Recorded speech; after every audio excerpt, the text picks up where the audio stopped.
नमस्कार दोस्तों, हमारे चैनल पे आपका स्वागत है। दोस्तों, जब भी किसी गांव में मुखिया का चुनाव होता है या फिर सरपंची, कहीं कहीं पे इसको सरपंची का चुनाव कहा जाता है, सरपंच जी का चुनाव, या फिर कहीं कहीं पे उत्तर प्रदेश में हमारे ग्राम प्रधान का इसे चुनाव कहा जाता है। तो जब ये चुनाव होने लगते हैं तो हमारे गाँव में हमारे जो ग्राम पंचायत होता है इसमें काफ़ी ज़्यादा जो है लोगों में द्वेष भी होने लगता है। लोग जो है अपनी निजी दुश्मनी निकालने लगते हैं कि भाई ये जो है ऐसे व्यक्ति है, ये व्यक्ति जो है ऐसा है, इस तरह से इसने गलत काम किया, इस तरह से भ्रष्टाचार किया, और लगते हैं लोगों से एक दूसरे की शिकायत करने। भाई ये उचित व्यवस्था नहीं है। आप जो है अपने गांव के विकास के लिए, अपने क्षेत्र के विकास के लिए जो है जनप्रतिनिधि बनना चाहे तो इसमें इन सब बातों का क्या करना है। आप जो है अच्छा काम करते रहिए, लोग आपके अच्छे कामों को देखकर जो है वोट करेंगे। बहुत से लोग कहते हैं कि जो है आज केवल पैसे पे ही वोट बिक जाता है, तो भाई मानता हूं कि पैसे पे वोट बिक जाता है, लेकिन ऐसा 100% थोड़ी होता है। अगर आप किसी वोटर को अगर आप 1000 रुपया देते हैं कि भाई हमारा ये चिन्ह है, इसी पे वोट कीजिएगा, 100% गारंटी है कि अगर आप उसके साथ अच्छा व्यवहार नहीं किए होंगे तो वह 1000 क्या आप उसको 1 लाख भी रुपया दे देंगे तो भी आपको वो वोट नहीं करेगा। क्योंकि वोटर वोट के समय ही तो जो है मालिक होता है, बाकी समय तो वह जो है गुलाम ही बना रहता है। लोग जो जनप्रतिनिधि बन के आते हैं उनको गुलाम बनाए रखते हैं।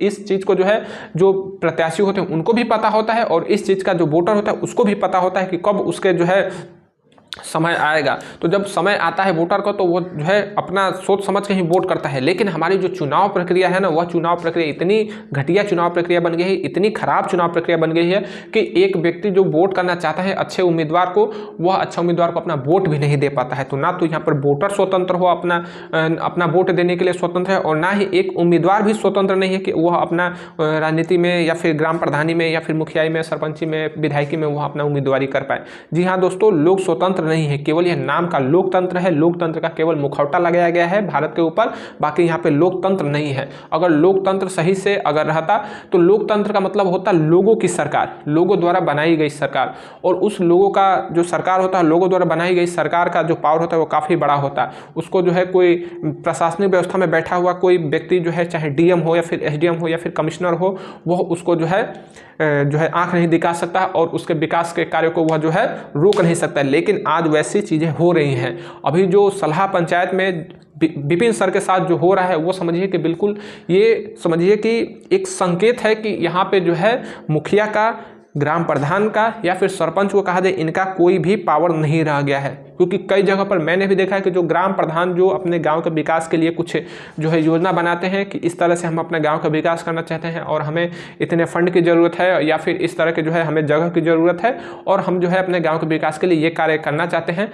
लेकिन जो जनप्रतिनिधि उस क्षेत्र का, उससे बड़ा पावरफुल जो जनप्रतिनिधि होता है, कर सकते हैं कि मान लीजिए ब्लॉक प्रमुख हुआ या फिर जिला पंचायत अध्यक्ष हुआ या फिर जो है विधायक हुआ या फिर सांसद हुआ, अगर उसके नज़र में वो लगता है कि नहीं इससे हमारा वोट बैंक खराब हो जाएगा, क्योंकि अगर मान लीजिए कोई मुखिया है, अगर अपने गांव के लिए कुछ इस तरह से कार्य कर दे जो कि बिल्कुल आने वाले 100 वर्षों तक उसको लोग याद रखें, तो फिर समझिए कि उसकी जो विपक्ष में जो व्यक्ति है या फिर उसका जो बड़ा जो ओहदा है, जिसको सांसद है या फिर विधायक, उसको कितना जो है नुकसान होगा। क्योंकि देखिए ये नुकसान तो होगा या नहीं होगा ये तो वोटर के ऊपर डिपेंड करता है, क्योंकि इनका नुकसान केवल वोट बैंक से ही होता है। ठीक है, ये आप इस बात समझ लीजिए कि इनका नुकसान वोट बैंक से ही होता है।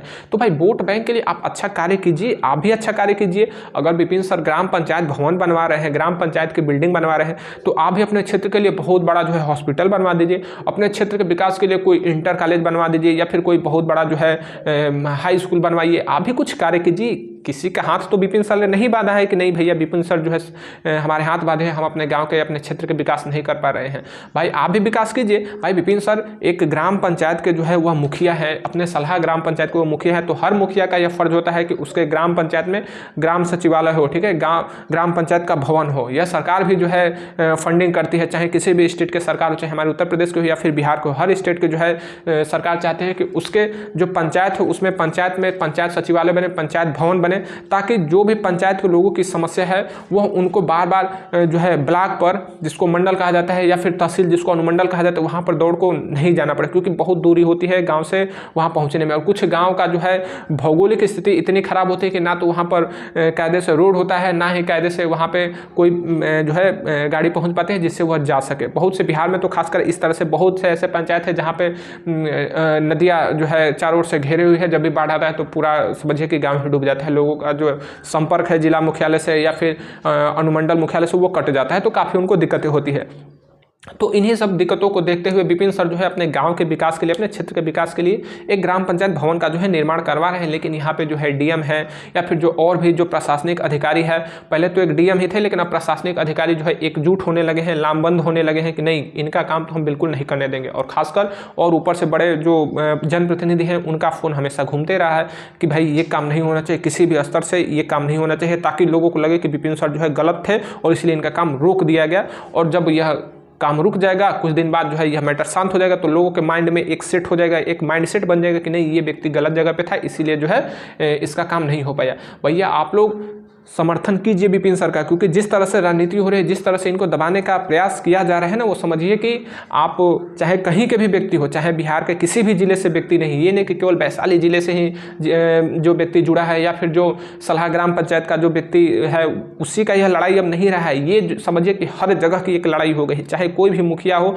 कोई भी ग्राम प्रधान हो, जब वह जाता है किसी जो है BDO के पास विकास के कार्यों के लिए या फिर SDM के पास या फिर DM के पास, तो समझिए कि उनको कुछ जो है वैल्यू ही नहीं दिया जाता है। उनका जो है सारा कामकाज जो है सरकार अपने हाथ में ले ली है। तो भाई जनप्रतिनिधि किस लिए बनाए हो? जनप्रतिनिधि का अगर सुना नहीं जाएगा, जबकि सबसे ज़्यादा जनप्रतिनिधि का जो काम होता है वो ग्राम पंचायत का जो जनप्रतिनिधि होते हैं उसी का काम होता है, क्योंकि यह भारत का, हमारे राष्ट्र की सबसे छोटी इकाई होती है मुखिया का, ठीक है। सबसे छोटी एक निर्वाचित जो इकाई होता है वो मुखिया, जिसको ग्राम प्रधान भी और सरपंच भी कहा जाता है। अगर काम आप रोकेंगे तो समझिए भारत क्या है, गाँव का एक देश है। तो जब भारत एक गांव का देश है, गांव लेवल से ही विकास प्रारंभ होता है, तो फिर जब गांव का विकास नहीं होगा तो फिर आपके ज़िले का, आपके ब्लॉक का, आपके राज्य का कहाँ से विकास होगा? तो समझिए कि जब बेस ही सही नहीं रहेगा, जब बुनियाद ही कमज़ोर हो जाएगी, तो आप उस पर ऊंची इमारत कैसे बनाएंगे? तो जब तक से गांव के लोगों का विकास नहीं होगा तब तक से आप शहर के लोगों का विकास नहीं कर पाएंगे और तब तक से आपके राष्ट्र का विकास नहीं होगा। तो समझिए कि ये विकास की एक लड़ाई है और विकास की लड़ाई में सभी लोगों को विपिन सर का सहयोग देना चाहिए। मैंने कई वीडियो में आपको बताया है कि जो DM है, SDM है या फिर जो तहसीलदार है या फिर जो नायब तहसीलदार है, ये जो बड़े बड़े अधिकारी हैं, ये केवल जो है किताबों में अच्छे लगते हैं, कागज़ों पर अच्छे लगते हैं, इनके जो है इंटरव्यू देखेंगे तो बहुत अच्छी अच्छी बातें करते हैं, लेकिन ग्राउंड पे इनकी स्थिति ठीक नहीं है, ग्राउंड पे इनका सोच सही नहीं है। और अगर कुछ लोगों का सोच सही है भी, ऐसे नहीं कि प्रशासन में सब गलत लोग हैं, सही लोग भी हैं, लेकिन कुछ जनप्रतिनिधि ऐसे हैं कि जो उनको बार बार फ़ोन करके, बार बार उनको परेशान करके जो है वो कोई काम अच्छा नहीं होने देते हैं। और भाई ये लोग भी होते हैं बंधे, इनके भी हाथ बंधे हुए हैं, ऐसे नहीं कि स्वतंत्र है। तो हमारी जो लड़ाई होनी चाहिए वो लड़ाई किससे होनी चाहिए? तो हमारी लड़ाई होनी चाहिए WCEP। ये WCEP ये क्या है? तो ये एक चुनाव प्रक्रिया है और ये चुनाव प्रक्रिया इतनी अच्छी चुनाव प्रक्रिया है कि जो वर्तमान में जो घटिया चुनाव प्रक्रिया है इसको जो है वह बिल्कुल मात दे देगी। और बिल्कुल WCEP जो है चुनाव प्रक्रिया, एक समझिए कि भारत को विश्वगुरु बनाने के लिए ये चुनाव प्रक्रिया है। इस चुनाव प्रक्रिया से ही भारत फिर से विश्वगुरु बनेगा, क्योंकि चुनाव प्रक्रिया जब तक से सही नहीं होगा, जब तक से, आज देखिए कि आज हमारी समस्या क्या है? आज हमारी समस्या है भ्रष्टाचार, बेरोजगारी, महंगाई, अशिक्षा, तमाम ऐसी समस्या है। स्वास्थ्य से जुड़ी हुई समस्या है, लोगों को ग्राउंड पे जो है स्वास्थ्य का लाभ नहीं मिल रहा है। हमारे जो दोस्त हैं उनको रोजगार नहीं मिल रहा है, बिल्कुल ये 100% को रोजगार नहीं मिल रहा है। भारत सरकार 8वां वेतन आयोग या 10वां वेतन आयोग लागू कर दे, लेकिन इससे फ़ायदा किसको हो रहा है? जो सरकारी कर्मचारी हैं उनको फ़ायदा हो रहा है। कितने लोग सरकारी कर्मचारी हो? तो 1% केवल सरकारी कर्मचारी, उनको 1% लोगों को आप जो है फ़ायदा दे रहे हैं, 99% लोगों को आप क्या दे रहे हैं? 99% लोगों को और भी ज़्यादा तकलीफें हो जा रही है। अब मान लीजिए जिसका वेतन अगर 50,000 है, अगर उसको जो है आप 8वां वेतन आयोग लागू करते हैं तो सीधे 80,000 90,000 उनका वेतन जाएगा। 10वां वेतन आयोग करेंगे तो पता चलेगा कि 2 लाख उनकी सैलरी चली गई। लेकिन जो प्राइवेट वर्कर है उनका क्या होगा? लोग कह रहे हैं कि इससे तो जो है उसका भी विकास होगा, उसकी भी जो है तनख्वाह बढ़ेगी। भैया धीरे धीरे बढ़ेगी और कब जाके बढ़ेगी इसका कोई निश्चित नहीं है, लेकिन इनका तो जो है 8वां वेतन आयोग निश्चित है, होना ही होना है। तो फिर सरकार एक व्यक्ति के फायदे के लिए 99% लोगों के साथ वो अन्याय कर रही है। इसका कारण क्या है? कि इसका कारण है कि हमारी चुनाव प्रक्रिया, आज जो चुनाव प्रक्रिया है इसमें अच्छे लोग एंट्री ले ही नहीं पा रहे हैं, बहुत कम अच्छे लोग इसमें जा रहे हैं, 1% से भी कम अच्छे लोग इसमें जा रहे हैं। तो समझिए जब तक से हमारे राजनेता कोई अच्छा व्यक्ति नहीं बनेगा, कोई पढ़ा लिखा सामाजिक व्यक्ति अगर राजनेता नहीं बनेगा, कोई जो है दुर्व्यवहार करने वाला व्यक्ति, अगर आपराधिक प्रवृत्ति का व्यक्ति अगर वह राजनेता बनता है, अगर वह विधायक बनता है या फिर सांसद बनता है, तो फिर उसी तरह से वो बिहेव भी करेगा अपने क्षेत्र के लोगों के साथ। जो गलत लोग हो गए, जो अपराधी प्रवृत्ति के लोग हो गए, उनका बहुत ज़्यादा जो है वह पावर हो जाएगा। तो यह ऐसा हो भी रहा है, ऐसा नहीं कि ऐसा नहीं हो रहा है। आप देखिएगा कि चाहे आपका जो है बिहार का विधानसभा हो या फिर उत्तर प्रदेश की विधानसभा हो, आप देखिए कि वहाँ पे कैसे लोग पहुँच रहे हैं, किस तरह के लोग वहाँ पे पहुँच रहे हैं। अच्छे लोग वहाँ पे बहुत कम पहुँच रहे हैं, लेकिन जितने भी गलत लोग हैं, जितने भी हरामी टाइप के लोग हैं, जो अपराधी प्रवृत्ति के लोग हैं, वो वहाँ पे पहुँच जा रहे हैं, क्योंकि उनके पास पैसा है, उनके पास पावर भी है। तो आज की जो चुनाव प्रक्रिया है, ये केवल पैसे और पावर की है। जिसके पास पैसा है, जिसके पास पावर है, वो चुनाव लड़ रहा है और जीत भी रहा है। और जिनके पास पैसा नहीं है, जिनके पास पावर नहीं है, जिनके पास उतना ज़्यादा जो है साधन नहीं है, तो वह एक ग्राम प्रधान का भी जो है चुनाव नहीं लड़ पा रहा है। बहुत तरह की इस चुनाव प्रक्रिया में दिक्कतें हैं। ये चुनाव प्रक्रिया जो वर्तमान में, ये समझिए कचरा चुनाव प्रक्रिया है। यहाँ पर कोई उम्मीदवारी करने के लिए स्वतंत्र नहीं है। अगर मान लीजिए आपके क्षेत्र में कोई बहुत बड़ा बाहुबली है, ग्राम प्रधानी लड़ रहा है, मुखिया का चुनाव लड़ रहा है, समझिए कि उसके सामने कोई अच्छा व्यक्ति अपनी उम्मीदवारी कर पाएगा? कभी नहीं कर पाएगा। पता चला आज पर्चा भरा, अभी पर्चा भर के वो अपने घर पे आ रहे, पता चला उसका बेटा गायब हो गया, उसका भाई को जो है गायब कर दिए, अगवा कर लिए। अब समझिए कि वो व्यक्ति क्या चुनाव लड़ेगा? जाकर अपना पर्चा जो है खारिज कर देगा। भाई किसी को भी अपने परिवार से बहुत प्रेम होता है, जब परिवार के सदस्य ही नहीं रहेंगे तो फिर किसका विकास करेगा? तो इसी तरह से हर जगह की ये समस्या है। तो ना हम अपना उम्मीदवार चुनने के लिए स्वतंत्र है और ना ही हम अपना वोट देने के लिए स्वतंत्र है। भाई हमारे सामने आज के समय में वोट हम किसको दे पा रहे हैं? 5 लोग आ जा रहे हैं, कोई बीजेपी से है, कोई सपा से है, कोई बहुजन से है, कोई कांग्रेस का है, कोई जेडीयू का है, कोई एलजेपी से है। मतलब समझिए कि 5-10 लोग हमारे सामने खड़े हो गए। अब क्या तो ये आपके जनप्रतिनिधि बनने वाले हैं, इनको वोट कीजिए। भैया हम इनको ना ठीक से जानते हैं, ना इनको ठीक से पहचानते हैं, ना इनको कार्यों से हम लोग ठीक तरह से जो है समझ पाए हैं, तो फिर हम इनको कैसे अपना वोट दें? वो भी बहुमूल्य वोट। अगर किसी को 10 रुपये देने होते हैं तो हम जो है कहते हैं कि भाई आप कौन है, आपको मैं कैसे दे दूं पैसा 10 रुपया। तो फिर 10 रुपया देने में हम 10 सवाल उससे करते हैं। तो फिर अपना बहुमूल्य वोट देते समय हम इस चीज़ को क्यों नहीं ध्यान देते कि यह व्यक्ति कैसा है और यह व्यक्ति कहाँ से आता है? तो यह सब चुनाव प्रक्रिया के दोष है। हम चाहे कितना भी जो है कोशिश कर ले उसको जानने के, पहचानने के, भाई ये संभव नहीं है। तो सबसे बड़ी लड़ाई जो है आप लोग WCEP के लिए लड़िए। WCEP क्या है, इसको अगर कायदे से आप लोग जो है पूरे डिटेल में समझना चाहते हैं तो हमारे चैनल पे पहले से ही WCEP पर मैंने वीडियो बनाए हैं, उसको आप लोग समझिए।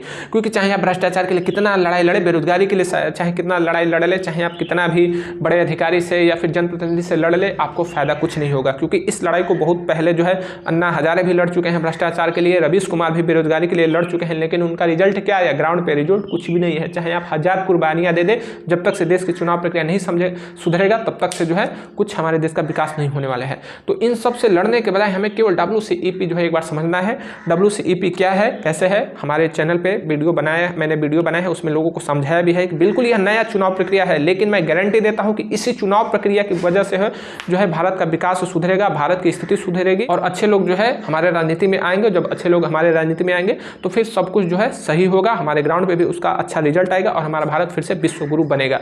तो विपिन सर का जो अभी लड़ाई चल रहा है वो जो है समझिए कि अपनी जगह पे बहुत सही है और उनके जगह पे अगर कोई भी व्यक्ति होता, अगर वो सही काम करता तो आपको वहाँ पे जरूर अपना समर्थन देना चाहिए। क्योंकि जब अच्छा व्यक्ति लड़ाई लड़ता है तो उसका अच्छा रिजल्ट भी आता है और गलत व्यक्ति के साथ आप खड़ा होंगे तो फिर आपको एक ना एक दिन समस्याओं का सामना करना पड़ेगा। तो अच्छे लोगों को हमेशा सहयोग कीजिए, चाहे आप कहीं से भी क्यों ना हो, चाहे आप कहीं से भी हो, चाहे बिहार से हो, उत्तर प्रदेश से हो, बंगाल से हो, कहीं से भी हो। आप लोग के क्षेत्र में अगर कोई व्यक्ति अच्छे कार्य के लिए लड़ रहा है, अपने समाज के लिए लड़ रहा है, अपने क्षेत्र के विकास के लिए लड़ रहा है, तो आपके भी जो उसमें भागीदारी होनी चाहिए, ताकि कल गर्व से कह सके कि हाँ हम भी इनके साथ थे। तो मिलेंगे फिर अगले वीडियो में, तब तक लिए जय हिंद।